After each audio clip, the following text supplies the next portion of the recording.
Every day, we make about 5,000 decisions. And many of these decisions are often inconsequential, like, am I going to eat toast or cereal for breakfast? Am I going to have decaf or a caffeinated coffee? But throughout the course of our lives, we all have to make major decisions that might cause us to leave where we're living or begin a new relationship or stop one. And today I have with me our guest, Natalie Beukema. And I'm so glad that Natalie's here to join us on 100 Huntley Street to talk about decisions. Natalie, thank you so much for being with us. Thanks for having me. I'm honored to be here. Awesome. So we have some shared history in both being in and living in the Lower Mainland. And what brought you there actually was the RCMP. So talk to us about how you joined the RCMP and what that looked like. Yeah, so at 19, 20 years old, I was recruited with the RCMP and got posted to Burnaby, British Columbia.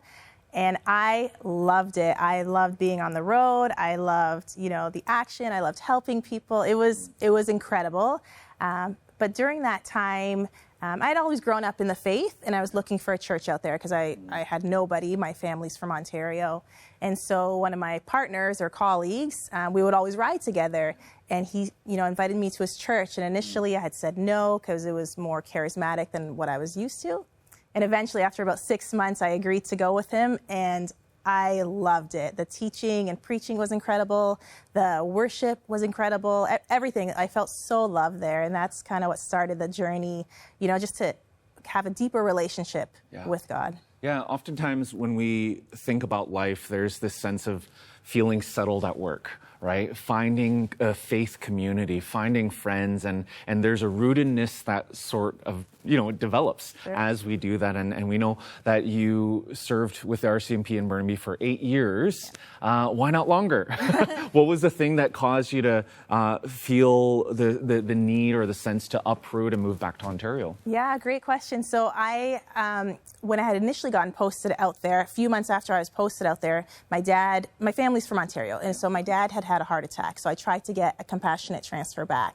And they said, no, you can't do your post for 5 years, and then maybe we'll consider it. So, year 6 I tried, and, they said we don't have budget. And then year 7 I tried, and they said we're short officers. So finally at year 8, I tried again, and they said, you need to be bilingual. So I said, okay, I need to be close to my family, so I need to make this decision regardless of the outcome. So I found out Halton Police was hiring, and so I came back for a visit to Ontario. I filled out the application, passed all the testing, and so that's when I patched over to the Halton Regional Police, which is in Ontario, which would be closer to family. Yeah, okay. Yeah, when it comes to making decisions, sometimes we have this sense with Gideon in the Bible putting out a fleece, right? Or this idea of, oh, God, would you open a door?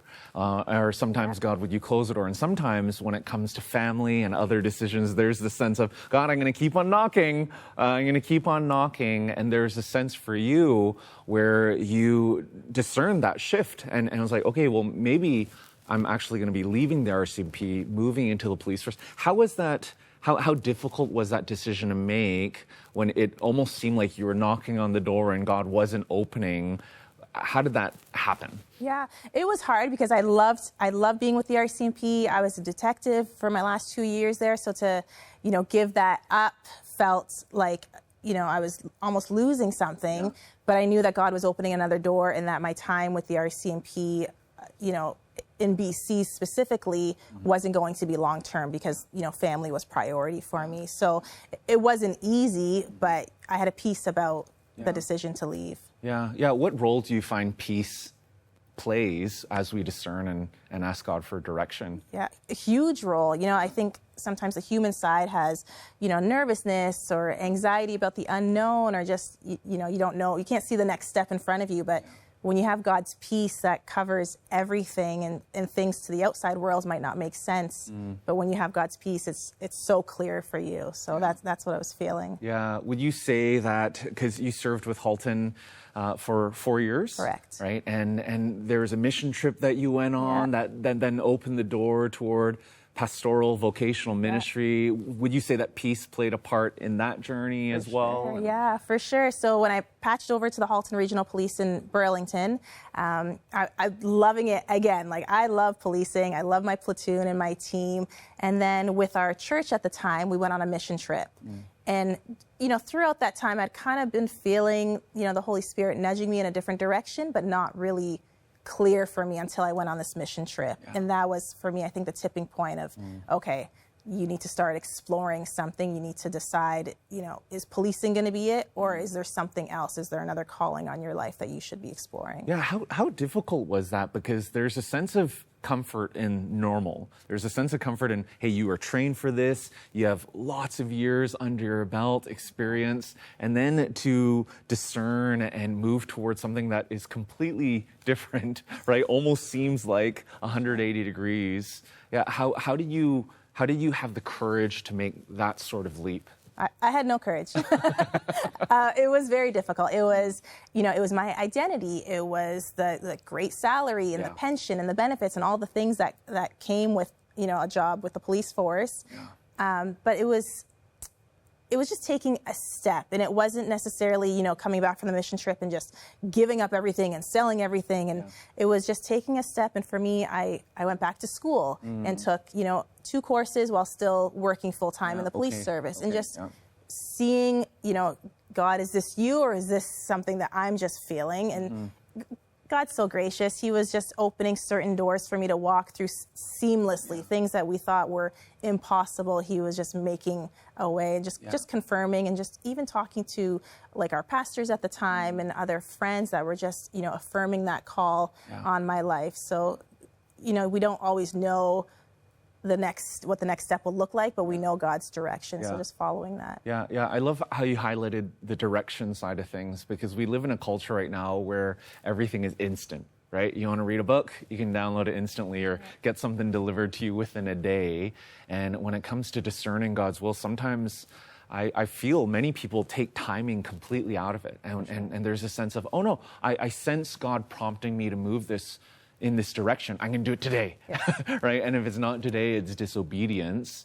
Yet I find there's so much wisdom in saying, okay, discerning God's will and His direction is one thing. Timing is a different thing. Sure. So walk us through all the way till today, because it wasn't that the mission trip happened and then you quit the police force right away. There's been this journey of serving in one ministry, moving to another one. Give us a sense toward that and your vocational ministry journey. Yeah, I'll try to give you the highlights. So I went back to school and I was still working full time, and then decided to take a year leave of absence. Okay. And, at the time you have to write to the police board to get it approved. And so I had drafted the memo, and I remember my staff sergeant saying, Natalie, you're not going to get approved for this year leave of absence, without pay. And I said, well, okay, let's just try. And she was incredibly supportive, so we submitted it. And it got approved. So I took that year off. I got to double down on school, finish my program, or mostly finish my program. And then when the year marker was coming to an end, I had to make a decision: do I go back to the police service, or do I continue school with there's no job in ministry at that time? And so again, I was wrestling with it, so God kind of made that decision for my husband and I, and we ended up getting relocated to the Collingwood area. So I ended up resigning from the police service, finishing school up in Collingwood, and then an opportunity opened up there in ministry. And so God's timing was just so perfect through it all. And then, got to work in a multi-site campus in a church that was just incredible. Loved the people there. It was an awesome time for us. And then felt the nudge that season was ending, and to relocate back to the GTA. And so where you're serving now? Where I'm serving now. So I'm serving in the Mississauga area at a church called Portico, and it's been incredible. I'm the associate pastor there of our Serve Ministries. Just loving people. We're launching a new care center where we're caring for the needs through spiritual health, mental health, and physical health, all for free for people in need. So it's been incredible. I love that. Natalie, so as you connect with those you're getting plugged into serving, as you connect with people, I find often that in serving, there's a lot of discernment that happens, and there's a lot of discovery about, maybe God has calling me to do this. Maybe he has gifted me in this way. If you're sitting down with someone who maybe for them, their faith has been more about attending and not serving, what role would you say serving plays in our journey with Jesus? I think serving, you have an opportunity to discover your spiritual giftings. Yeah. You have an opportunity to just be with a community of believers and just to sharpen each other and just to say, hey, I'm feeling maybe led in this area. Let's have another conversation. It doesn't mean, quitting your job or moving or doing anything drastic, but it just creates an opportunity to be with people who are, hopefully pouring into you and just encouraging you. And so you can have that dialogue with people that know your heart, know your giftings, and can actually speak some truth into your life. Yeah. And I find that even when we are seeking God's face and discerning what to do next, sometimes the best thing to do, there is a place for meditation, there is a place for reading the word and praying, definitely has to be a part of the process. But I find that sometimes you just got to get up and you just got to serve and you just got to get going, and that's part of the discernment process. For sure. It reminds me of, in the Old Testament, Moses, the sea had to part before the Israelites crossed over. And then you read later on in Joshua that the priests had to step into the water at flood stage. So they actually had to get wet a little bit. So, everyone's journey looks different and it can feel different at the time, but God's not going to copy and paste my journey for someone else, but it's just that obedience of taking the next step of common faithfulness and just saying, hey, God, where do you want me? I'm going to talk to someone, or I'm going to explore a program, or I'm going to serve somewhere and figure out where my spiritual gifting is so that I can do something else. I love that. And Natalie, what I so appreciate about you is that you're not just saying this, you've lived it. Right? And I see that thread all throughout this brief time that we had together. And I thank you so much for joining 100 Huntley Street in this interview. Thank you for pouring your life into so many people in the GTA area.